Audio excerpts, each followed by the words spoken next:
Nitya, boy, Nitya. Nitya. Hey, it's your boy Coach KG and welcome to another edition of Mango Tree Talks, episode 13. And today we're in the forest. Today we're in pure nature. And we've been talking about becoming spiritually bold. How has been your week? Have you become a little bit more bold and shamelessly bold for Christ? We want to continue our teaching on this and our encouragement for all of us. And the other point we reached was that we need to have the power of optimistic outlook. You choose whether or not to be optimistic. You choose whether to allow rejection, setbacks, or temporary failures to spoil you, control you, or push you into a corner or to retreat. Your inward disposition will always determine your outward outlook. That is why we must be grounded in God's will. All of us need to be grounded in God's will. We cannot let what's happening around us affect what's living in us. I'm going to say that again because I want to make sure that you got what I said. We cannot let what's happening around us affect what's living in us. Proverbs 22:17-19 in the classic amplified version says, listen, consent, and submit to the words of the wise and apply your mind to my knowledge. For it will be pleasant if you keep them in your mind, believe in them. That means your lips will be accustomed to confessing them, so that you trust, belief, reliance, support, and confidence may be in the Lord. I have made known these things to you today, even to you. God has given us a spirit of confidence. He hasn't given us a spirit of faith. Alright, and I remember Bill Cosby some years ago used to say, in the glass, is the glass half full or half empty? It depends on whether you're pouring or if you're drinking. And what should be your outlook? What does the word of God say about it? Colossians 3:1 says, He is your life. So if you're serious about living this new resurrection life with Christ, act like it. There's only message versions. I like to read in different versions. Pursue the things over which Christ presides. Don't shuffle along, eyes to the ground. Absorb the things right in front of you. Look up and be alert to what is going on around Christ. That's where the action is.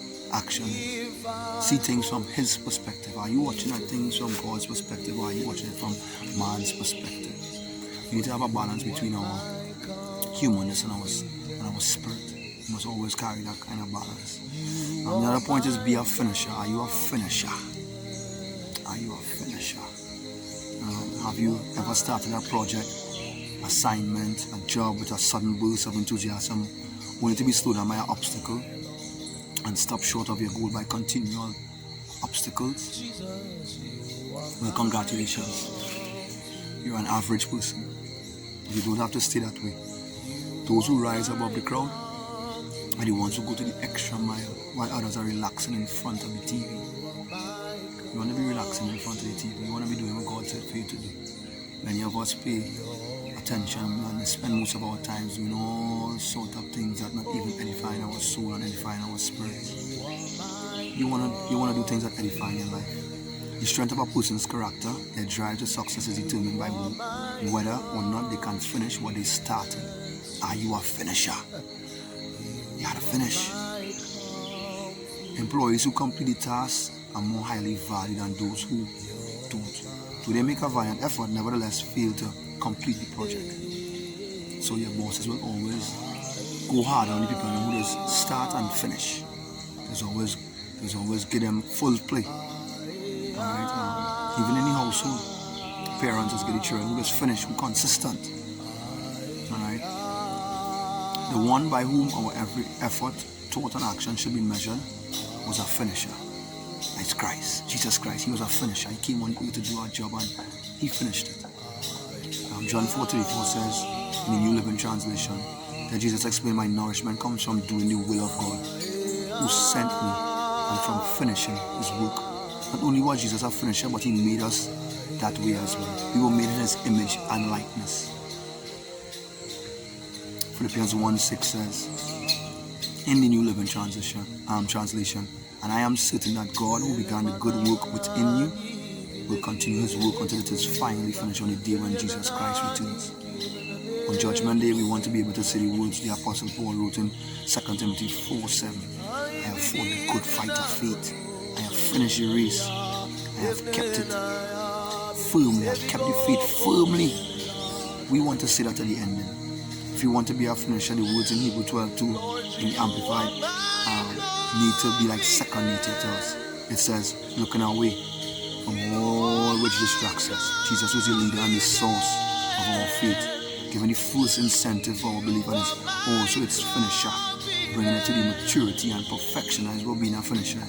He, for the joy of obtaining the prize that was set before him, endured the cross, despising and ignoring the shame, and is now seated at the right hand of the throne of God. Ladies and gentlemen, are you a finisher? I want you to be a finisher. For the rest of this video, or for the rest of this series, by the end of the series, I want you to make sure that you have become shamelessly bold for Christ.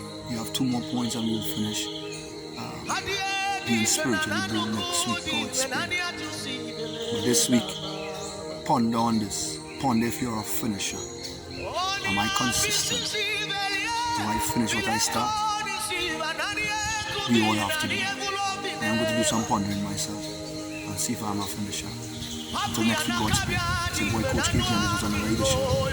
Mandatory Talks.